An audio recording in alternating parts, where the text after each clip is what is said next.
세 천사가 전하는 말. 요한계시록 14장 6절에서 20절 말씀입니다. 또 보니 다른 천사가 공중에 날아가는데 땅에 거주하는 자들 곧 모든 민족과 종족과 방언과 백성에게 전할 영원한 복음을 가졌더라.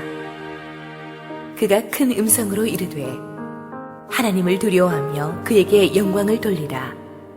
이는 그의 심판의 시간이 이르렀음이니 하늘과 땅과 바다와 물들의 근원을 만드신 이를 경배하라 하더라.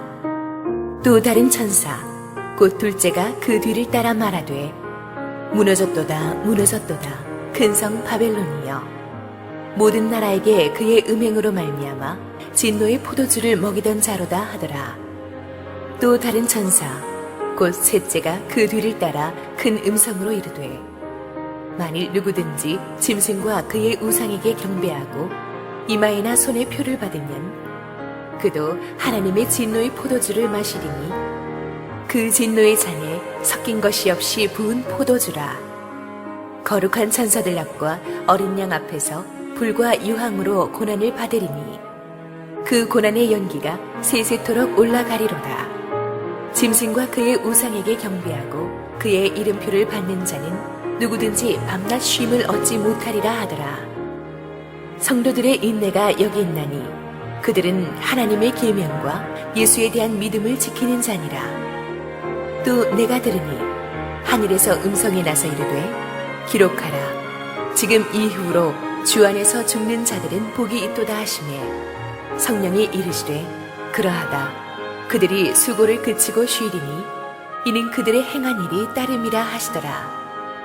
또 내가 보니 흰 구름이 있고 구름 위에 인자와 같은 이가 앉으셨는데 그 머리에는 금 연료관이 있고 그 손에는 예리한 낫을 가졌더라. 또 다른 천사가 성전으로부터 나와 구름 위에 앉은 이를 향하여 큰 음성으로 외쳐 이르되 당신의 낫을 휘둘러 거두소서. 땅의 곡식이 다 익어 거둘 때가 이르렀음이니이다 하니 구름 위에 앉으시니가 낫을 땅에 휘두르매 땅의 곡식이 거두어지니라. 또 다른 천사가 하늘에 있는 성전에서 나오는데 역시 예리한 낫을 가졌더라. 또 불을 다스리는 다른 천사가 제단으로부터 나와 예리한 낫 가진 자를 향하여 큰 음성으로 불러 이르되 내 예리한 낫을 휘둘러 땅의 포도송이를 거두라. 그 포도가 익었느니라 하더라. 천사가 낫을 땅에 휘둘러 땅의 포도를 거두어 하나님의 진노의 큰 포도주 틀에 던지매 성 밖에서 그 틀이 밟히니 틀에서 피가 나서 말 굴레까지 닿았고 1600 스타디온에 퍼졌더라. 할렐루야. 우리 하나님께 감사와 영광의 박수를 드리겠습니다. 오늘 축복된 주일에 이 공간 안에 저와 여러분을 모아주신 하나님의 은혜를 감사합니다. 우리의 예배 가운데 하나님의 영광이 임할 것입니다. 우리 은혜로운 찬양 들려준 성가대를 통해 또 하나님께서 큰 은혜 주셨습니다. 오늘 함께 기도하시고 하나님의 말씀을 열겠습니다. 사랑하는 아버지, 은혜를 감사합니다. 우리의 죄악된 모습을 예수의 보혈로 깨끗하게 하시고 예배자로 이 자리에 서게 하시니 감사합니다. 오늘도 주님의 말씀만이 이 부족한 종을 뛰어넘고 덮어서 정확하게 우리 하나님의 백성들에게 전달되게 하옵소서. 예수님의 이름으로 기도했습니다. 아멘. 세상에는 세 가지 종류의 사람들이 있다고 합니다. 첫째는 과거 지향적인 사람들입니다. 오늘을 살지만 항상 과거를 돌아보면서 살아갑니다. 과거에 잘 나가던 시절의 환상을 그리워하거나 과거에 입었던 상처 때문에 짓눌려서 아무것도 못하는 분들입니다. 어제의 환상이나 아픔이 오늘을 힘들게 하는 그런 인생이죠. 두 번째 종류의 사람들은 현실지향적인 사람들입니다. 앞으로 어찌되었든 그저 오늘 하루 잘 먹고 잘 살면 된다고 생각합니다. 어떻게 해서든 당장 이 순간만 잘 넘기고 보자는 하루살이적인 그런 인생입니다. 세 번째는 미래지향적인 사람들입니다. 과거에 어떤 성공에도 교만해지지 않고 어떤 실패에도 좌절하지 않고 새로운 미래를 바라보며 일어납니다. 어떤 고난을 받더라도 승리의 미래를 확신하기 때문에 견뎌냅니다. 이들은 영혼을 보장받은 사람, 천국을 보장받은 사람, 구원받은 하나님의 백성들, 바로 저와 여러분들인 것입니다. 지난주일 본문에서 우리는 성도들의 빛나는 미래를 보았습니다. 하늘의 예배에 흰옷을 입은 수많은 하나님의 백성들이 천군 천사와 함께 우리 어린 양 예수 그리스도를 찬양하는 모습은 정말 말로 형언할 수 없이 장엄할 것입니다. 그 영광스러운 승리의 미래를 믿기 때문에 우리는 현재의 고난을 능히 이겨낼 수가 있습니다. 요한계시록을 받아 읽는 당시 초대교회 성도들이 더더욱 그러했습니다. 다들 미래를 준비하자는 말을 많이 씁니다. 그러나 진짜 미래가 준비된 사람은 우리들밖에 없습니다. 오늘의 본문에서는 역사의 최후의 심판을 앞두고 3명의 천사가 등장합니다. 이 세 천사가 각각 종말의 메시지를 선포하는데 그 속에서 우리는 마지막 때를 사는 하나님의 성도들이 어떠한 자세로 살아야 하는가를 볼 수가 있습니다. 우리 6절 첫 번째 천사를 읽어보겠습니다. 시작. 또 보니 다른 천사가 공중에 날아가는데 땅에 거주하는 자들 곧 모든 민족과 종족과 방언과 백성에게 전할 영원한 복음을 가졌더라. 자, 이 영원한 복음을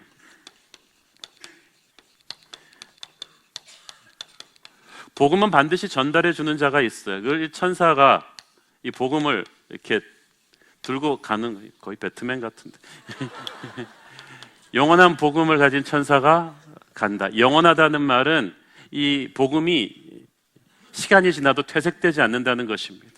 디지털 시대가 되었지만 이 복음은 우리가 변질시키지 말아야만 합니다. 영원한 것입니다. 이 복음이 시간의 구애를 받지 않지만 장소의 구애, 종족의 구애도 받지 않습니다. 모든 민족과 종족과 방언과 백성에게, 그러니까 5대양 6대주를 다 커버하면서 모든 소수 민족권들을 다 포함하고 모든 언어권들을 다 포함합니다.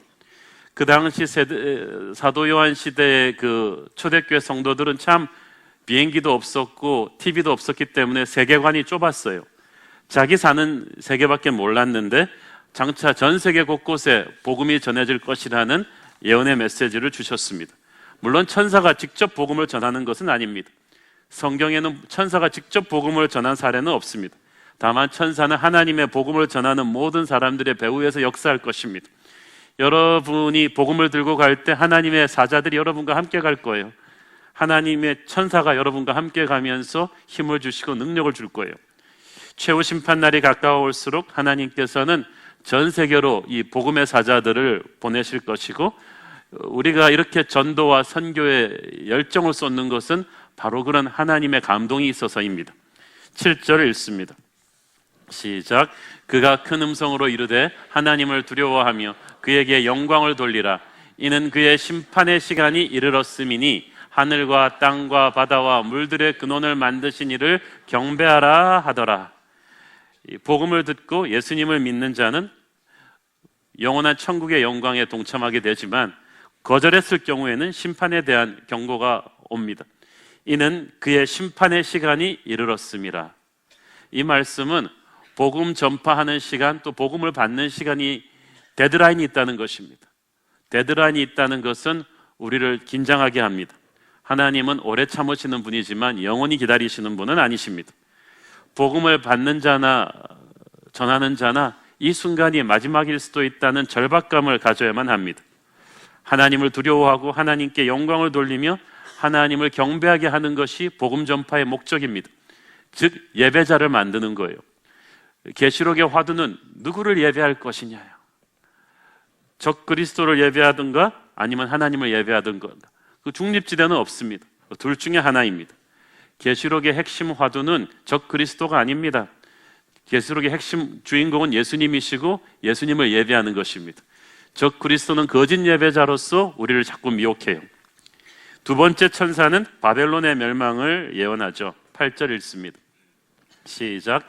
또 다른 천사 곧 둘째가 그 뒤를 따라 말하되 무너졌도다 무너졌도다 큰 성 바벨론이여 모든 나라에게 그의 음행으로 말미암아 진노의 포도주를 먹이던 자로다 하더라.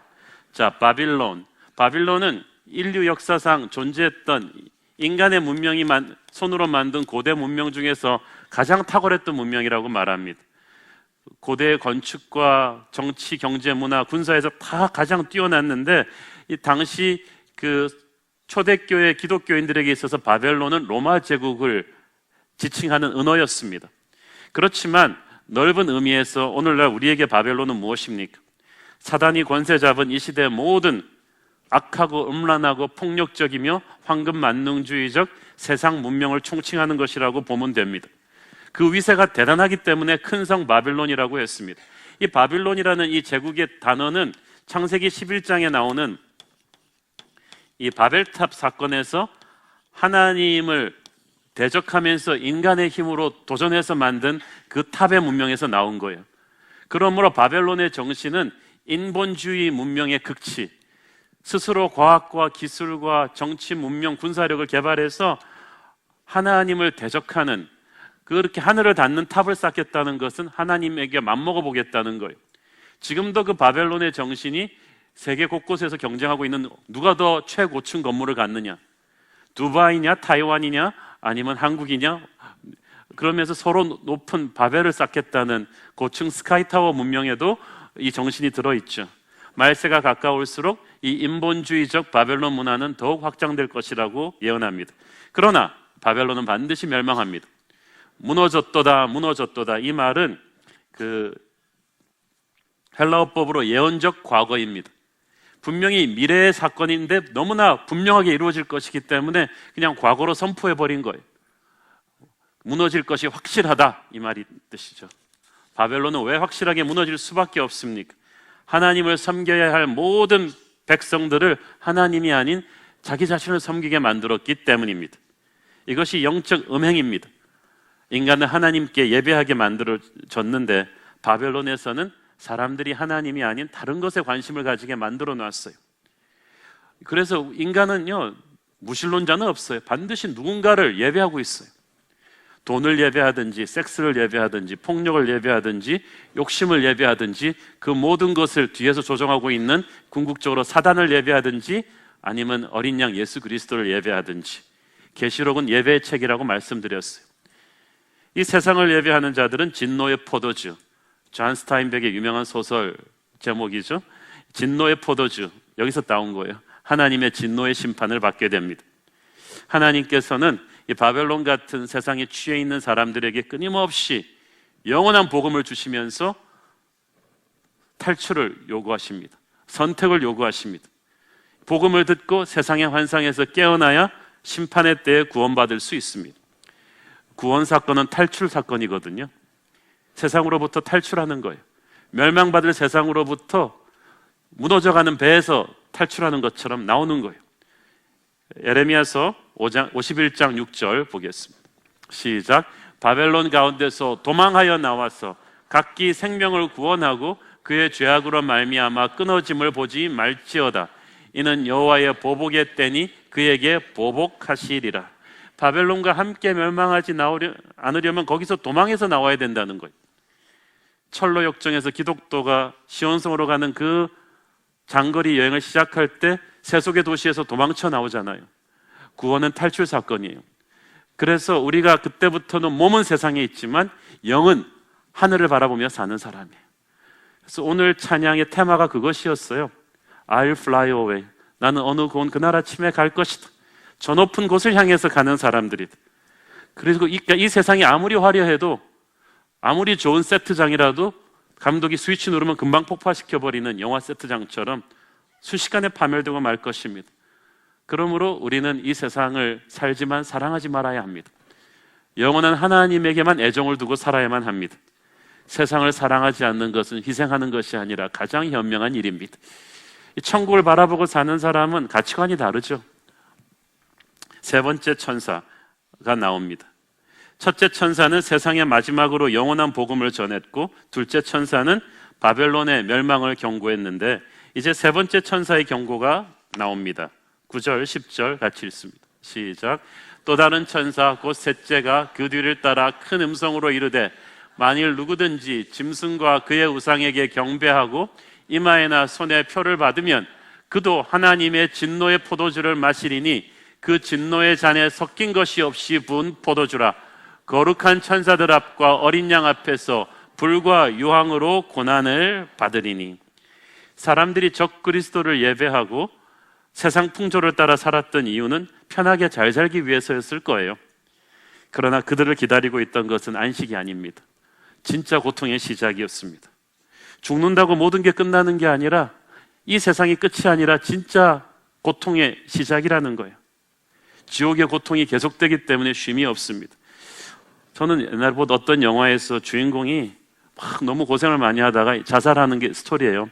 자살하기 전에 아름다운 음악이 나오면서 막 낙엽이 떨어지는 거에서 막 강물로 뛰어들기 전에 주인공이 뭐라고 합니까? 이제는 좀 쉬고 싶다. 아름다운 음악과 함께 탁 자살을 미화하는 영화인지 모르겠는데 탁 아름답게 떨어졌는데 그 대사를 들으면서 제가 기가 찼습니다. 쉬고 싶다니, 쉬기 위해서 죽는다니, 진짜 고통은 진짜부터 시작일 텐데. 여러분, 예수님 모르고 죽으면 그 순간부터 진짜 노동이 시작되는 거예요. 이때까지의 고통은 장난이었어요.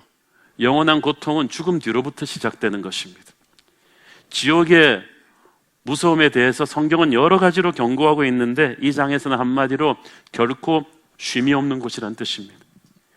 여러분, 쉼이 없다는 게 얼마나 끔찍하겠습니까? 여러분, 직장에서 억대 연봉을 주고 아주 화려한 보너스 패키지를 주는데 조건은 딱 하나, 퇴근이 없다. 휴가도 없다. 월급은 몇 억대를 주겠다. 종신직으로 보장한다. 누가 그 직장 갑니까? 퇴근이 없는데. 저녁에 집에 가서 쉴 수 있다는 그 사실이 없다면 왜 우리가 기계도 아니고 일하겠어요? 전쟁터에서 군인이 열심히 싸우는 이유는, 집중하고 긴장을 늦추지 말고 열심히 싸우는 이유는 빨리 이제 전역할 수 있다는, 그리고 언젠가는 집에 가서 쉴 수 있는 후방으로 갈 수 있다는 일념 때문인데, 만약에 누가 가서 귓속말로 전역은 없어, 퇴역은 없어, 넌 영원히 전쟁터에 살아야 되는 거야, 군량은 잘 지원해 줄게, 그럼 누가 싸우고 싶어 하겠어요?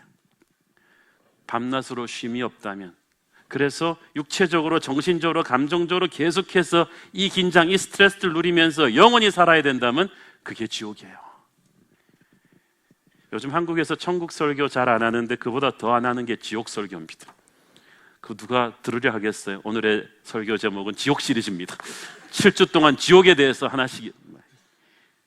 그러나 예수님 없이 살면 싫어도 가야 되는 것이 지옥입니다. 영적으로 결코 쉼이 없이 불안과 두려움에 가득 찬 이 초긴장 상태로 영원히 살아야 하는 곳이 지옥입니다.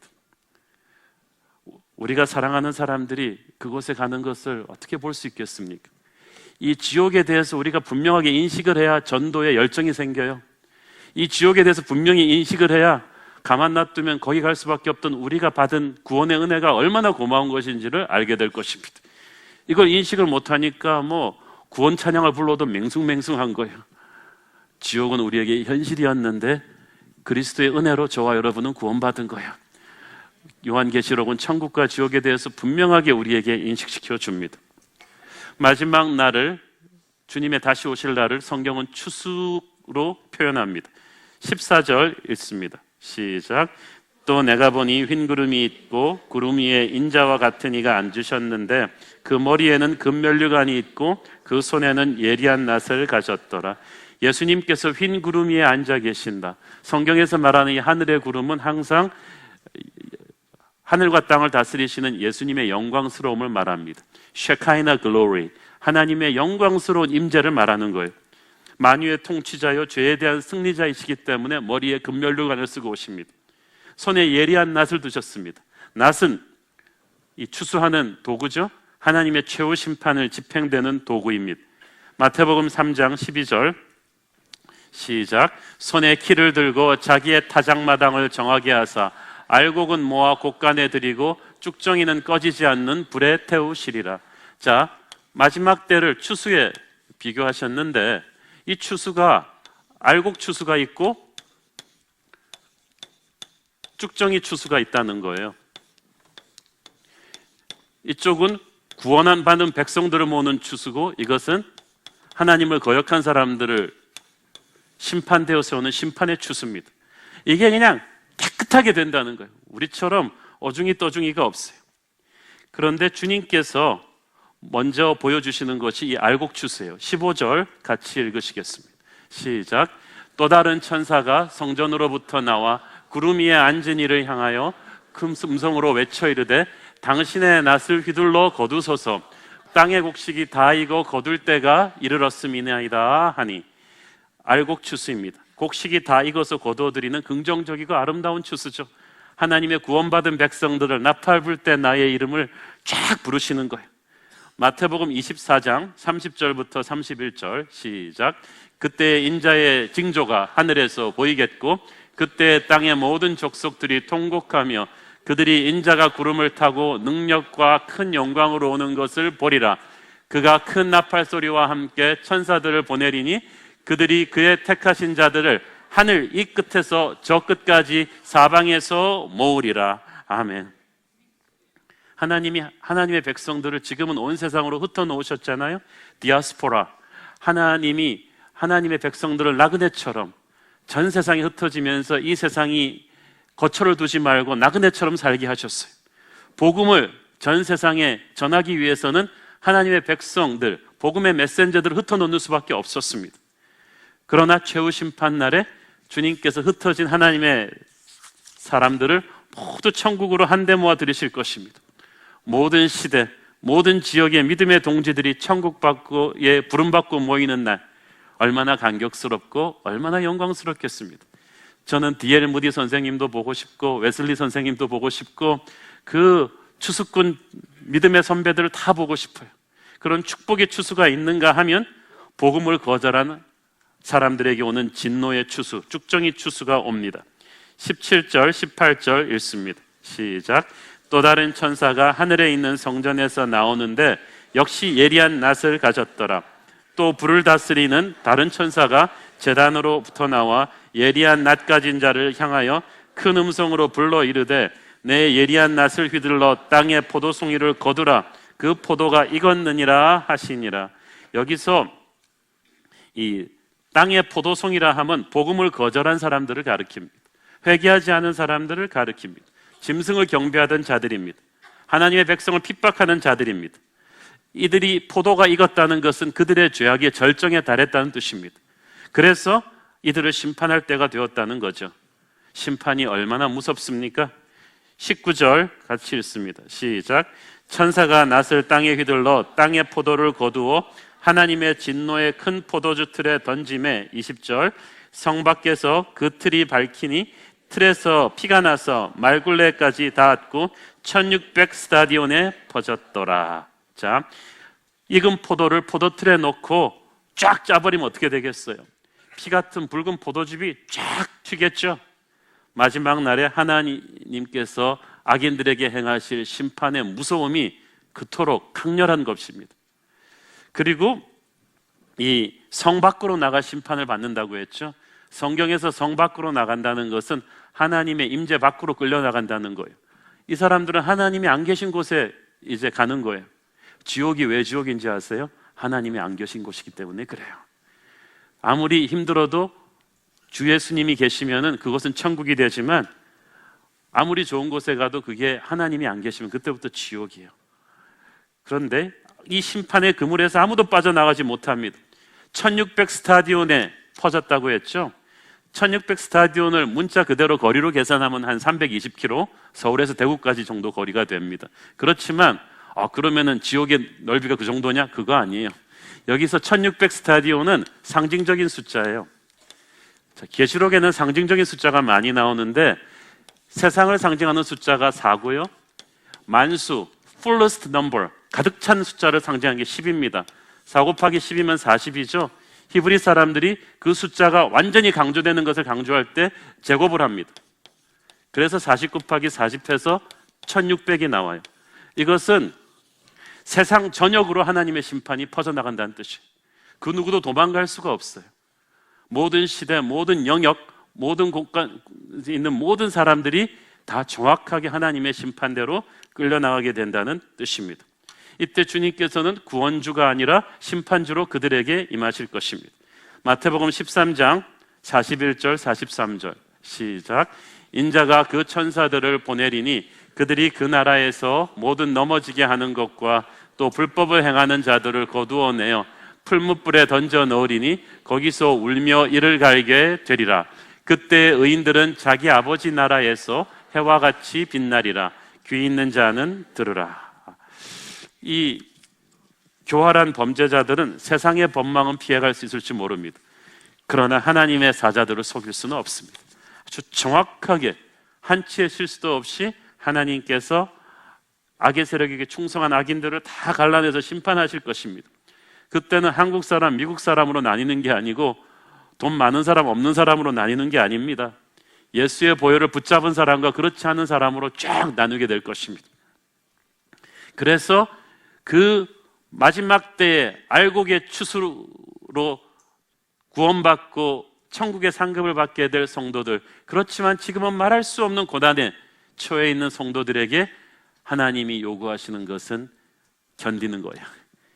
이 땅을 인내하는 것입니다. 빛나는 미래를 바라보면서 지금을 인내하는 겁니다. 12절 읽습니다. 시작. 성도들의 인내가 여기 있나니 그들은 하나님의 계명과 예수에 대한 믿음을 지키는 자니라. 아멘. 자, 계시록은 극심한 핍박 속에서 하루하루 세상 사는 것이 크리스천으로서 너무나 힘들었던 초대교회 성도들에게 주어지는 목회 서신이었다는 것을 다시 한번 기억합시다. 그래서 겉으로 보기에는 황제 숭배하면서 그 대가로 세상에서 호의호식하면서 자식들 좋은 학교 보내면서 키우는 게 세상에서 승리하는 위너를 갖고, 예수 믿기 때문에 직장도 잃고 너무나 처참하게 살아가는 크리스천들은 바보 같고 루저같이 생각되던 그런 시절이었습니다. 그러나 하나님은 성도들에게 말씀하십니다. 너희들은 루저가 아니야. 너희들이 진정한 위너가 될 거야. 진정한 승자야. 그러니까 용기를 잃지 마. 그때나 지금이나 하나님을 거역한 어둠의 세력이 권세 잡은 이 세상에서 믿음을 붙들고 말씀대로 살기는 쉽지 않습니다. 요즘같이 안티 기독교 분위기가 강한 시절에 한국에서 순결한 믿음의 성도로 살기 정말 쉽지 않은 거 저도 알고 있습니다. 11조하고 새벽기도하고 훈련받는 것도 쉽지 않지만 실제적으로 살면서 남들은 거짓말하고 속이면서 적당히 사는데 우리는 정직하게 말씀대로 사는 거 쉽지 않습니다. 세상의 유혹과 싸워 이기면서 온갖 핍박을 견디면서 전도하고 선교하는 거 쉽지 않습니다. 이 마귀의 사주를 받은 교활한 세력들이 다양한 방법으로 주님의 교회를 공격해 오기 때문에 잠시도 긴장을 늦출 수가 없습니다. 아주 지능적이고 사악하고 집요한 어둠의 세력들이 주님의 교회와 지도자들을 공격합니다. 한 곱이 넘겼다 싶으면 또 다른 새로운 공격이 옵니다. 이 싸움이 대체 언제 끝날까 싶어 너무나 지치고 힘들 때가 있습니다. 그런데 우리가 몰라서 그렇지 안 힘든 사람 아무도 없어요. 그래서 주님은 마지막 때일수록 믿음을 지키는 인내가 성도들에게 필요하다고 말씀하십니다. 인내는 쉽게 말해서 버티는 능력이에요. 제가 신학교 졸업할 때 굉장히 존경을 받던 원로 목회자 한 분이 우리에게 그렇게 말씀하셨습니다. 너희들 목회 잘하는 방법을 내가 알려줄 테니까 잘 들어. 그래서 우리는 뭔가 비기를 기대하면서 다 기다렸더니, 있잖아, 기본적으로 은퇴할 때까지 교회를 잘 가야 돼. 교회를 잘 가라는 거예요. 우리 목사들인데 교회를 잘 가야 돼. 너희들 중에서 목회하다 보면은 교회 가기 싫은 날이 많을 거야. 그래도 교회 가야 돼. 교회 잘 가기만 해도 너희들은 목회 잘하는 거야. 그래서 농담인 줄 알았어요. 그런데 25년째 목회하면서 그 말이 맞더라고요. 성도의 인내란 한 번에 화끈한 싸움을 버티는 능력이 아닙니다. 겨울 부흥 집회 같은 거 화끈하게 하겠어요. 새벽기도 계속하기 힘들어요. 계속되고 힘든 하루하루의 싸움에서 도망가지 않고 이 짜증나는 상황, 힘든 상황에서 버텨내는 성령의 능력이 없이는 불가능해요. 이중격투기 전설적인 선수 한 명의 인터뷰를 제가 본 적이 있습니다. 이 사람은 링의 공포라는 아주 얼굴도 무섭게 생기고 승률이 거의 8할대에 가까운 엄청난 선수예요. 그런데 이 선수한테 이렇게 스포츠 기자가 인터뷰를 하는데 뜻밖의 말을 하는 거예요. I was afraid every time. 올라갈 때마다 무섭다는 거죠. 두들겨 맞을까 봐. 그래서 그 공포와 싸우면서 올라간다요. 그 사람 생긴 걸 보면 여러분 절대 그런 말을 할 사람이 아닙니다. 근육이 이렇고 그런데 무섭다는 거예요. 때로는 싸우다가 도저히 안 되겠다 싶은 때가 온대요. 상대가 너무 힘도 세고 나는 테크닉도 너무 부족하고 모든 게 딸린다. 이제 그만 죽기 전에 항복해야지 라고 포기하려는 순간 상대가 먼저 포기한대요. 그래서 이기는 경우가 많았다는 거죠. 그래서 critical 10 seconds, 승부를 가르는 10초를 누가 더 버티느냐, 그것이 승패를 좌우하는 경우가 많았다는 거야. 여러분, 믿음 생활하면서도 그렇습니다. 여러분 생각에는 정말 사시사철 에버그린 믿음의 컨디션이 좋은 사람이라고 생각하죠? 저 장로님은 힘든 때도 없나 봐. 항상 스마일이시고 항상 교회를 열심히 하시고 성령 충만하시고 저런 분의 믿음을 본받아야 돼? 그분 부인한테 물어보세요. 결코 그렇지 않아요. 1년 365일 최상의 믿음 컨디션으로 한 번도 도망갈 생각 안 하면서 하는 크리스찬은 모르겠어요. 천국 가면 가끔 만날까? 지금은 저는 본 적이 없어요. 오히려 많은 믿음의 사람들도 도저히 못하겠다, 이제 그만해야지, 그만둬야지 하면서도 하나님의 기적 같은 힘주심으로 아슬아슬하게 하루하루를 버티며 살아간 거예요.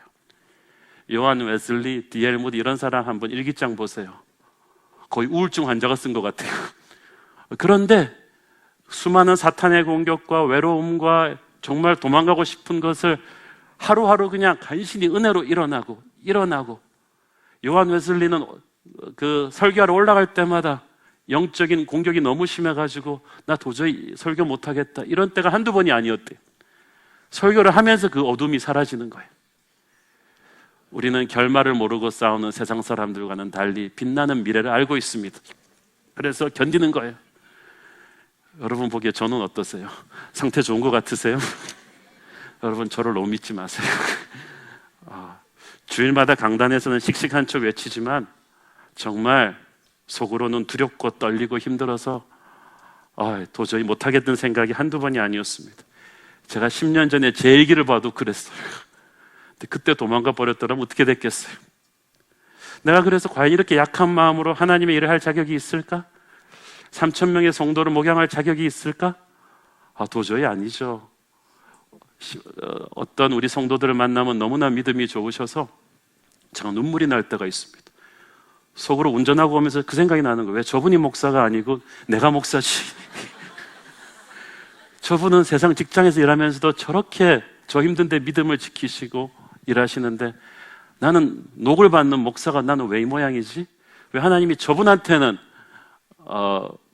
콜링을 안 주시고 나한테 주셨지? 나는 어떻게 버티고 있지? 그랬더니 어떤 분이 그 말씀을 하시더라고요. 하나님께서는 새벽기도 제일 안 나올 것 같은 사람들을 목사시킨다는 것이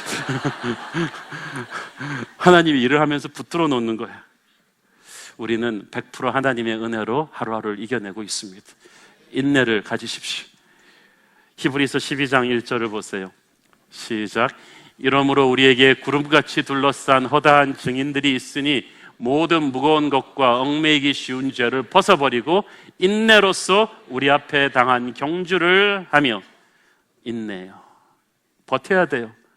못난이 나무가 산을 지킨다는 말이 있잖아요. 나는 비록 못났어도 주께서는 강하십니다. 여러분이 약하기 때문에 하나님의 은혜를 붙잡을 수 있는 거예요. 그리고 주님께서는 여러분과 함께 이 하루를 또 넘기실 것입니다. 넘기시는 정도가 아니라 승리하시고, 그렇게 인내로 승리한 하루하루가 모여서 승리하는 인생을 만들 줄을 믿습니다. 승리하는 성도들에게는 안식이 주어지죠. 13절 읽습니다. 시작. 또 내가 들으니 하늘에서 음성이 나서 이르되 기록하라. 지금 이후로 주 안에서 죽는 자들은 복이 있도다 하시매, 성령이 이르시되 그러하다. 그들이 수고를 그치고 쉬리니 이는 그들의 행한 일이 따름이라 하시더라. 지금 이후로 주 안에서 죽는 자들은 복이 있도다. 세상에서 죽는데 복이 있다고 하는 건 기독교뿐일 거예요. 장례식장 가서 그렇게 말하면 맞아 죽죠. 복 받으셨네요. 그게 아니잖아요. 왜 우리가 복이 있습니까? 우리가 주 안에서 죽기 때문이에요. 예수의 보혈의 피를 통과하고 남은 죽음이 아닙니다. 삶과 죽음의 경계선을 넘어서는 거예요. 그때부터 우리는 살면 살아서 할 일이 있고 죽으면 갈 데가 있는 사람들이 되었어요. 저희 수고를 그치고 쉬리니. 아까 아무리 화려하게 살아도 예수님을 모르고 죽으면 끝없는 쉼이 없는 고통이 지옥이라고 말씀드렸어요. 반대로 천국은 완전한 안식입니다. 바울은 자기는 선한 싸움을 다 싸웠다고 했어요. 그 말은 바울의 하루하루는 정말 영적인 전쟁이었어요. 지금 이 땅이 잘 산다고는 해도 이 땅에서의 삶은 크리스찬에게 있어서 영적 긴장감을 늦출 수 없는 전쟁과 같은 삶입니다. 아까도 말씀드렸듯이 교회를 일으키면서 교회 지도자들은, 하나님의 사람들은 언제 어디서 사단의 공격이 날아올지를 모르고 삽니다. 안팎에서 우리를 공격하고 유혹하고 핍박하는 세상 권세와 싸우고 견디는 하루하루가 너무 피곤해요. 힘들어요. 그러나 어느 좋은 그날 아침에 주님 앞에 서는 날 우리는 영원한 안식을 누리게 될 것입니다. 그 천국의 안식을 예수 믿는 그 순간부터 우리는 끌어당겨서 이 땅에서도 누리는 거예요. 부분적으로. 마태복음 11장 28절 30절 시작. 수고하고 무거운 짐진 자들아 다 내게로 오라. 내가 너희를 쉬게 하리라. 나는 마음이 온유하고 겸손하니 나의 멍에를 메고 배우라. 그리하면 너희 마음이 쉼을 얻으리니 이는 내 멍에는 쉽고 내 짐은 가벼움이니라 하시니라. 진정한 쉼은 어디 하와이 같은 좋은 휴양지 가서 쉬는 게 아닙니다. 거기 가서도 직장 생각하면서 스트레스 받는 사람이 있어요. 진정한 쉼은 주님과 함께 있는 것입니다. 누구와 함께 있느냐이죠. 그러므로 우리가 날마다 주님과 동행하며 살면 이 땅에서도 완전한 안식을 누릴 수가 있는 거예요. 초대교회 성도들은 지옥같이 힘든 현실을 살았지만 하늘의 평화를 가슴에 담고 살았습니다. 천국같이 좋은 데 살면서도 지옥같은 영을 가지고 사는 사람들이 있는가 하면 힘든 현실을 살아도 하늘을 누리는 사람들이 있습니다. 하나님의 백성들이 그렇습니다. 이는 그들의 행한 일이 따름이라. 보상이 있다는 거예요. 천국에 가면 보상이 있다는 거예요. 상급이 있다는 거예요. 그 상급을 바라기 때문에 우리는 세상이 주는 상급에 목을 매지 않습니다. 사자가 썩은 고기를 먹지 않듯이 우리는 이 땅에서의 상급에 침을 흘리지 않습니다. 거기를 넘어서면 우리는 담대함이 생겨요. 사랑하는 성도 여러분, 지금 우리는 정말 마지막 때를 살고 있습니다. 미국에서, 한국에서, 도처에서 전에 없이 지진이 자주 일어나고 있죠. 세계 곳곳에 전쟁과 전쟁의 소문이 성경 말씀 그대로 일어나고 있습니다. 여름이 지나고 가을이 성큼 오듯이 이제 곧 역사의 가을이 우리에게 찾아올 것입니다. 하나님의 추수 때가 올 것입니다. 계시록은 우리가 우리 역사의 위기의식을 가지라고 가르쳐 줍니다. 낭비할 시간이 없습니다. 아무 생각 없이 하루하루를 살아가는 세상 사람과는 다르게 사셔야 되지 않겠습니까? 이웃에게 복음을 전하며 영원한 천국을 꿈꾸면서 우리는 하루하루 살아야 합니다. 이 세상의 유일한 소망은 예수 그리스도이십니다. 그분만을 사랑하십시오. 그분만을 전하십시오. 우리 교회가 이곳에서 예배드리고 있는 데는 하나님의 분명한 목적이 있으십니다. 주중에 이 장소는 거룩한 장소가 아니었습니다. 그러나 우리가 있기 때문에 이곳에서 드리는 예배를 주님이 받으십니다. 우리가 매일 새벽에 이곳에서 기도하는 것, 예배하는 것 우연이 아닙니다. 하늘의 문을 여는 것입니다. 예수의 보혈로 거듭난 하나님의 백성, 하나님만을 사랑하는 백성이 예배자로서 있느냐 아니냐에 따라서 그 장소에, 그 민족의, 그 나라의 운명이 달라지는 거예요. 순환절 특별 새벽 기도는 2주 후부터이지만 저는 다음 주부터 우리 교회 임직자들, 리더십들이 특별히 교회를 위한 새벽 기도를 해주셨으면 좋겠습니다. 특별히 전 교역자, 장로, 안수집사, 순장님들은 하실 수 있는 한 새벽 기도 나오셔서 교회를 위한 기도에 동참해 주시기를 바랍니다. 우리는 세상과 다른 사람들입니다. 공간이 교회를 주는 게 아니라 우리가 공간을 거룩하게 만드는 거예요. 우리의 기도로 우리는 하나님의 교회를 세워가야 합니다. 어둠의 권세는 우리 교회 같은 교회를 마지막 때 굉장히 싫어하죠. 천국을 선포하고 지옥의 위기를 선포하고 복음의 중요성을 선포하고 어린 양의 보혈을 선포하는 이런 교회를 공격할 것입니다. 그러나 강하고 담대하십시오. 쓰러질 만큼 힘들더라도 인내를 가지십시오. 우리는 예배로 하늘의 문을 열어 천국의 안식을 누릴 것입니다. 하늘의 영광이 저와 여러분에게 있기를 축원합니다. 기도하겠습니다. 사랑하는 아버지, 은혜를 감사합니다. 죄 많은 이 세상은 우리의 집이 아님을 인정하게 하여 주옵소서. 하나님, 우리 하나님의 백성들이 예배하는, 기도하는 이곳에 문을 여소서. 하늘의 문을 여소서. 이곳에서 드리는 예배를 받아 주시옵소서.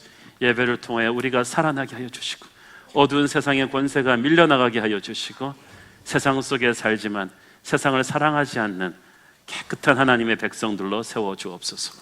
예수님의 이름으로 기도했습니다. 아멘.